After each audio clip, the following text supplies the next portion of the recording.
I'm Hemant Mehta. And I'm Jessica Blimke. And you're listening to the podcast for friendlyatheist.com. You can now listen to all of our episodes and see show notes at friendlyatheistpodcast.com.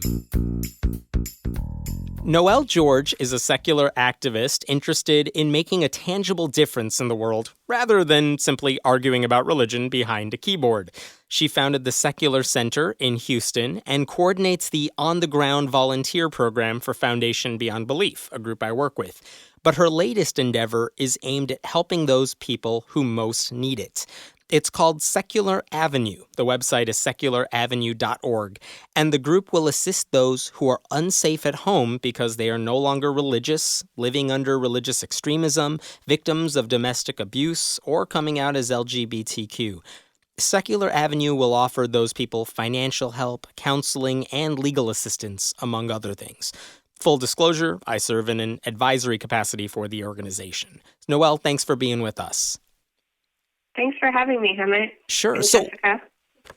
Where did this idea come from for Secular Avenue? And, why hasn't it happened already, I guess? It seems like such a worthwhile endeavor. Yeah, I'm not sure why it hasn't happened already. What happened is that in 2001, I founded an online community for atheist moms. And at that time, I really had no idea that it would inspire me to create Secular Avenue. What would happen in the group is that community members would post about situations they were experiencing at home, like domestic violence, sexual violence, financial abuse, as in being limited, extremely limited in the finances they were allowed by their spouse. No support networks, no resources to leave, and they didn't have a way out. And the members of the community that I founded would come together in such inspiring ways to help the people in need. They would send clothes and toys. They set up online fundraising pages. And one member of our group actually was traveling internationally with her family when her husband physically abused her, and another member of the group drove for several hours across international lines to transport her and her children to a safe place. So Wow. The capacity to help each other was there. Yeah, it was a really inspiring story. But I realized that we needed a formal avenue for these efforts. And so that's why I created Secular Avenue. So, and the people you help, do you have kind of vague demographics? Do you find that you find more people from certain parts of the country or the world who need your help more than others? Well, right now we're targeting people who are unsafe at home, like Hemant said. So these are people all over the U.S. who, for whatever reason, are having abuse at home. And so far, the interest that we've had has been nationwide. Of course, because of safety reasons, I can't get into details about who we're helping for safety and security reasons, but I can say that it's been pretty much coast to coast, the interest that we've had, the people who have applied. Is it mostly women? Is it mostly older women? Because that's, I guess when you say things like domestic abuse, when you say things like living under this religious kind of extremism, that's the demographic I'm thinking of. But, are you getting teenagers? We haven't gotten any teenagers yet, no. But we're also very new. We just launched in 2014. So we are in talks with an organization that supports people leaving religion to have them refer people to us. And so I expect that we'll get an increased demographic of teenagers or more a wider demographic when that happens. I don't know whether to say if that's a good thing or that's really disappointing, but... Well, as long as they're getting help to the people who need it. It is both, I think. Yeah. It is both, but I think people are going to leave religion. People are leaving religion, and it's important to have a way to support them, especially for those people who are unsafe because of leaving religion. And I'm going to talk a lot about people who are unsafe, but Secular Avenue is not just going to be helping people who are unsafe. That's our initial program, but we also want to help people who maybe get in a medical situation where they have a lot of bills and they need some extra help, or people who have lost their job and they're going to become homeless. And anyone in need is going to be the demographic that Secular Avenue is going to focus on in the future. It's just that right now, for our initial program, we decided to focus on one of the greatest needs out there, and that is people who are unsafe, because everyone should have a safe place at home. Mm-hmm. Sure. We hear a lot of stories about gay teens getting kicked out of their houses, but I feel like I haven't heard as much about people getting ousted because of religious reasons. Is that a lot more common than we might think? I believe it is, yes. Do you think we don't hear those stories very often? Is it something that affects atheists more than anyone else, or say a woman trying to break free of like fundamentalist Islam or something like that? I think we don't hear the stories because we haven't had a venue to hear the stories yet. Mm-hmm. I think that the LGBT movement has a lot of resources out there to help people. And I think that the secular community doesn't really. This is really the first organization out there that is targeting the secular community specifically to help everyone in need. We have other organizations that target the secular community, but it's not their primary focus to help people in need. Maybe they're have a specific demographic, like ex-Muslims of North America. But there's no organization out there that is like Secular Avenue that is focusing on, let's see what we can do to help people in the secular community who need help. Mm-hmm. I'm kind of curious about the kind of people who come to you for help. Are they people who want to leave the church or wherever they, whatever religious institution they're in completely, and they're atheists and are getting away from that whole thing? Or is it people who I still believe in God, but I don't want to be in this particular sect. I feel unsafe. I mean, can you speak a little bit to that? It would be hard to speak a little bit to that because we don't have a wide enough demographic from that area.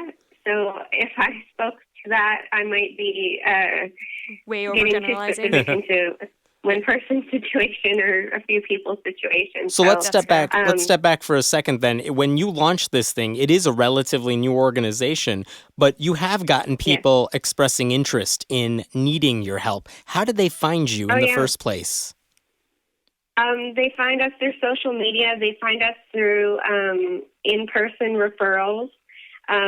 We are working with several other organizations, partnering with them to refer people to us.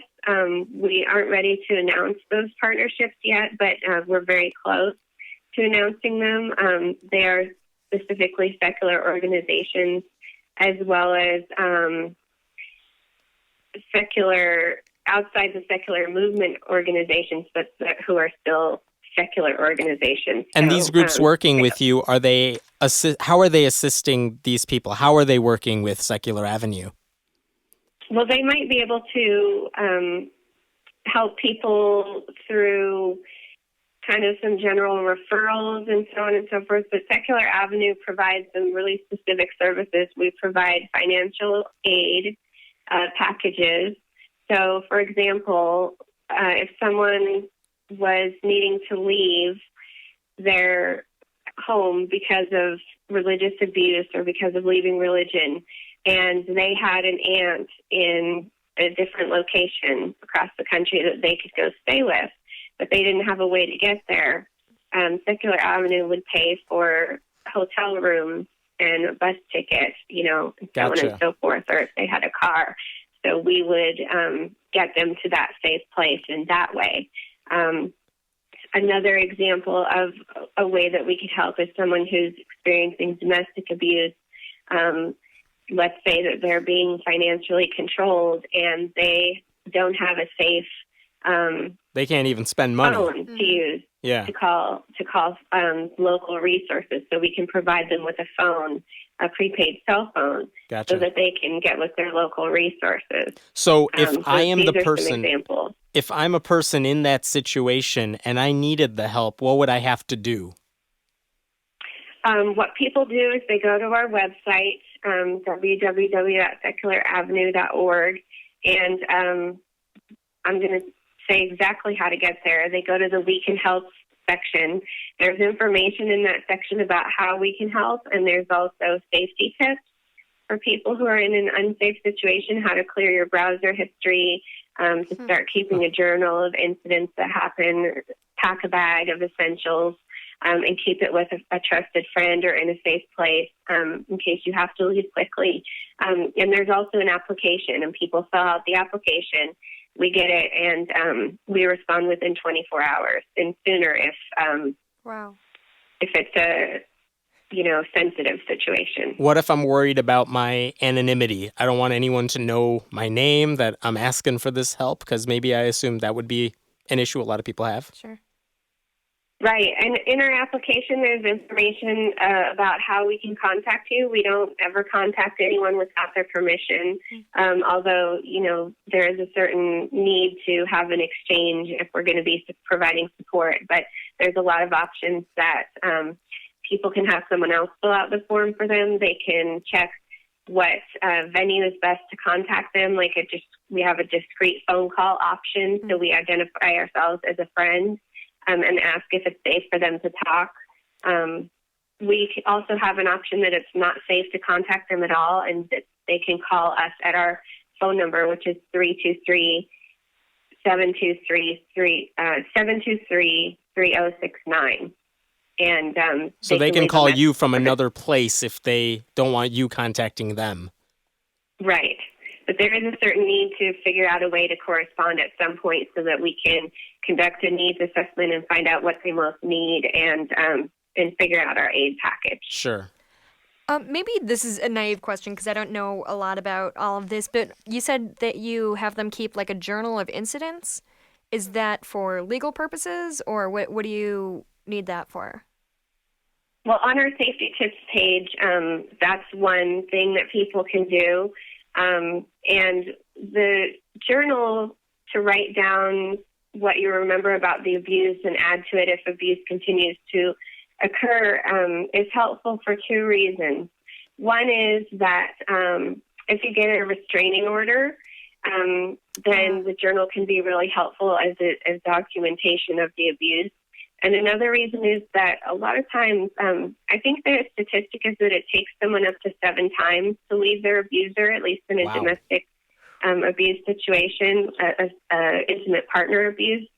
Yeah, so, it can be a helpful tool because there's a definite cycle of abuse, and it can be really hard to get up the courage to leave. It can be a helpful tool when someone is feeling unsure, or feeling like, my abuser didn't mean it, or it was my fault for some reason. These are things a lot of people often tell themselves, and so it can be a helpful tool to review and say, no, this was not okay. If you consider going back to your abuser, it can be a really helpful tool. I have to ask, just hearing all these stories, and you haven't even told us necessarily specific stories about people in need because it is a new organization, but I have to imagine when you're working with people in these situations, it has to take some sort of emotional toll on you as being kind of the middle person in all of this and trying to help these people out. Are you going to be okay handling, hearing these stories left and right? And I can't even imagine getting these emails like, I'm in an abusive relationship and I need to get out, or my family's going to do something because they found out I don't believe in God. How are you going to take care of yourself in when you're getting all these correspondences? Yeah, it is. I mean, obviously it's not as hard for me as the people who are going through it. Sure. But it's important to self-care, Personally, I unwind by reading or singing, playing music, and just doing things that I enjoy. But this is really important to me. I mean, the thing that I worry about the most is that we're not going to have enough money to help all the people that we need to help. That we're not going to be able to reach out to people that need us because we're so new and we're not getting the word out well enough. So these are the things that I worry about. But self-care is really important, I think. So to those listening, what can we do to help? Monetary donations, things like that? Or are you looking for people to volunteer? I don't think we need any volunteers at the moment. We may in the future. One area that we do need is we need legal advisors, people that are specializing in family law or even in nonprofit law.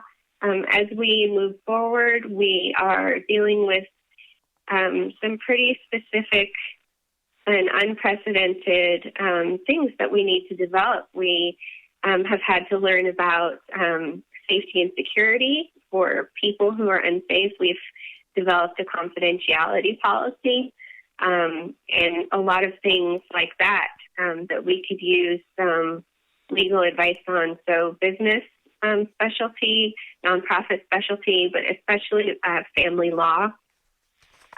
So if we have anyone listening who is an expert in family law, is a lawyer who practices that, or anyone who wants to make a financial contribution, what should they do?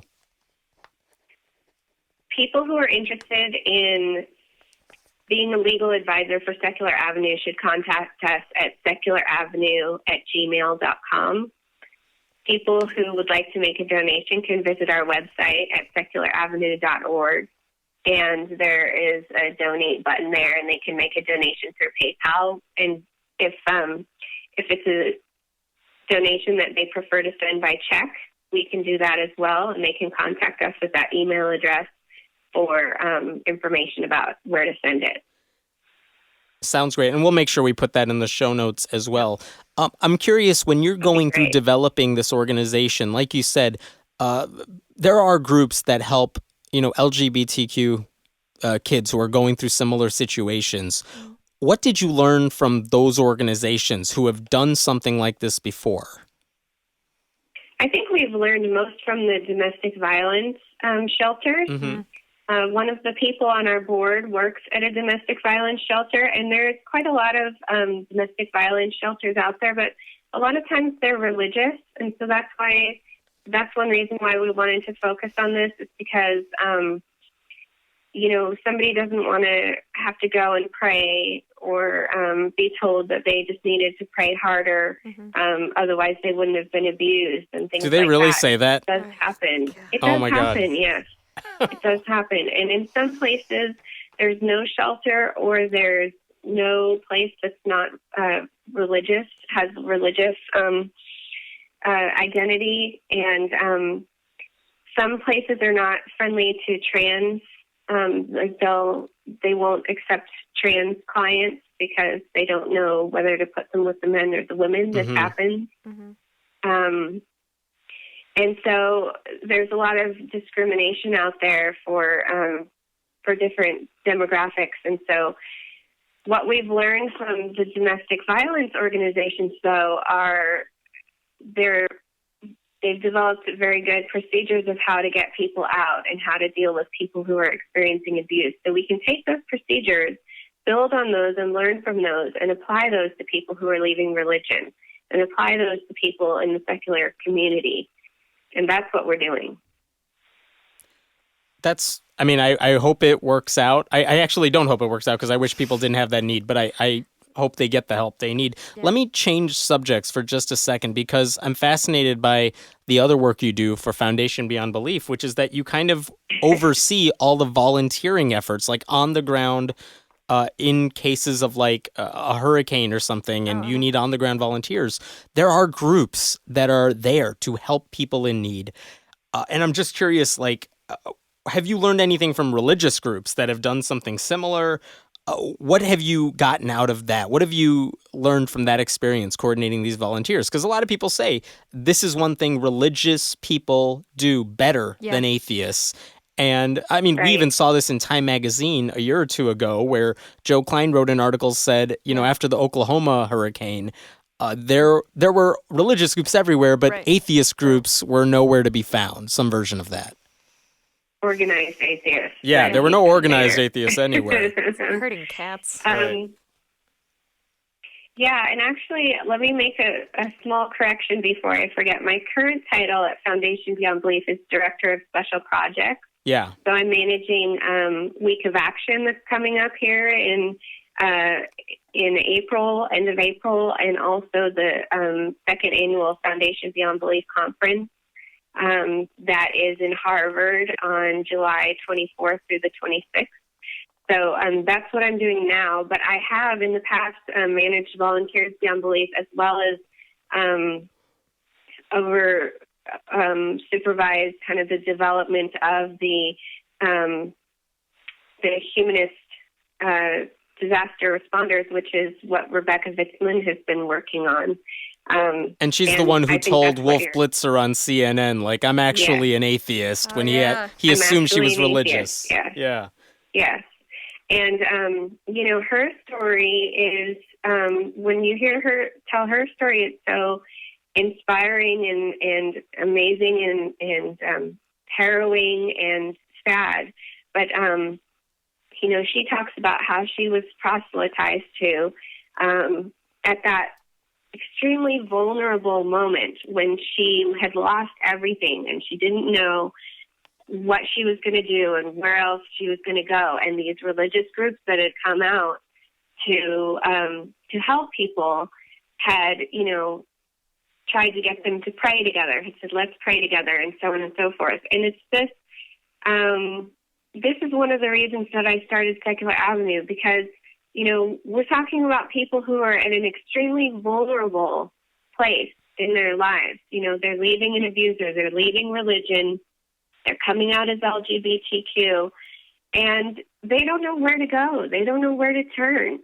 And then they have these groups that are coming to them and saying, let's pray together.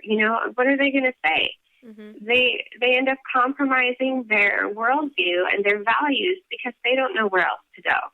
And that's, to me, is a travesty, that people who are in these vulnerable situations, they are subjected to something that they don't want to be subjected to. And Secular Avenue is not going to do that. And to be clear, Secular Avenue isn't about to say, we'll help you out, but you can't be a person of faith. Yeah, you're not saying anything like that. Right. We don't ask that question. We are targeting the secular community, but we don't ask people specifically if they're secular or not. Mm-hmm. Do you find... Because you can't do that. Right. And you shouldn't, even if you could. And you shouldn't do that, exactly. Do you find that it's difficult to get atheists to volunteer their time or donate money? And do you think there's a way we can be better as a community about that? I think it's easier to donate money when you know a specific person's story. And that's going to be a challenge for Secular Avenue, because when we are helping people, we can't tell their story. Right. You can't put them on a billboard. Right. Right. And that's another thing, exactly. People are in a vulnerable position. We don't want to say, we'll help you, but you have to share your story with us.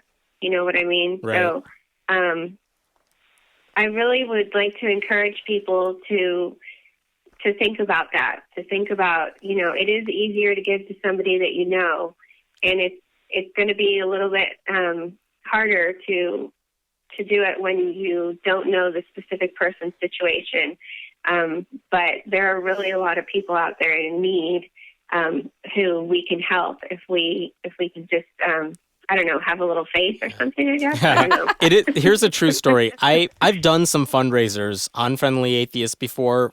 I'll give you one example. Like Jessica Alquist fought this First Amendment battle at her high school, and everyone seemed to they'd heard about her story. They wanted to help out, and we set up a fundraiser on the site. They gave money like you wouldn't believe. Yeah. It was like $70,000 by the end of all of it. It was ridiculous and amazing too, because they just wanted to help her out in some way, and that was all part of a scholarship for college. But what was amazing is that at another time, I remember for Foundation Beyond Belief, we had a group of, we called them the Pathfinders. They went overseas to do volunteer work, kind of like a secular mission trip. We spoke to Connor on the podcast before. They were doing all this amazing work without, atheist evangelizing of any sort. And at one point, they were trying to raise money to build a latrine in one of the countries that they were in. And they set up a fundraiser page for it to build a bathroom for the people who needed it. How can you not want to help out in that situation? But Noelle, like you're saying, this was not a specific person. They just said, look, this is something that this town or this community, they need. Can you help us get the finances we need to build it?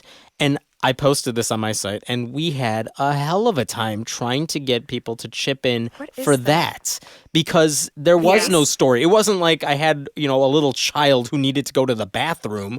It was like, no, you're just kind of helping everybody in general. And it's a lot harder to get people to give when, like you're saying, when you don't have a specific face to attach to the story. And like you're saying, that might be an obstacle, but I hope people realize, like, no, this is a need that a lot of people, including atheists, have, and you would be helping a lot of people out by fundraising for this particular cause. And a lot of people, I've heard, a lot of people have said so many times, atheists don't do as much for charity as religious people do. And the argument I would argue, what I would say to that is that, no, it's that we don't necessarily do it as a group of atheists. We do it. We do it because we just do, but we don't announce that we're atheists necessarily. It's not like we're less generous or less charitable or less willing to volunteer. And this is what I like about Foundation Beyond Belief. This is what I like about the volunteering aspect of it too, which is that we don't care if you announce that you're part of our group, but we want to just coordinate this because that's what churches do really well. Really well. Yeah, they can get groups together. Foundation Beyond Belief is such an amazing organization. I'm lucky to be a part of it. I've been a part of it since, I guess, also 2011. But, what Foundation Beyond Belief does is we demonstrate the humanist generosity to the outside world, and what Secular Avenue does is we take care of our own. That's what I and want not even just your own. You're to taking care of people who don't even necessarily say they're atheists. Yeah. Right. But especially we are reaching out to people in the secular community who don't have anywhere else to turn. They don't have a support system. They don't want to go to a religious charity. Yeah. We're saying that, we are here for you. I keep thinking back to that article about, where were the atheists? And I feel like a good analogy is like in college, I didn't do a lot of volunteer work. A lot of sororities did volunteer work. That doesn't mean they were morally better than I was. They just had the mechanism. They had the mechanism in place to pursue that.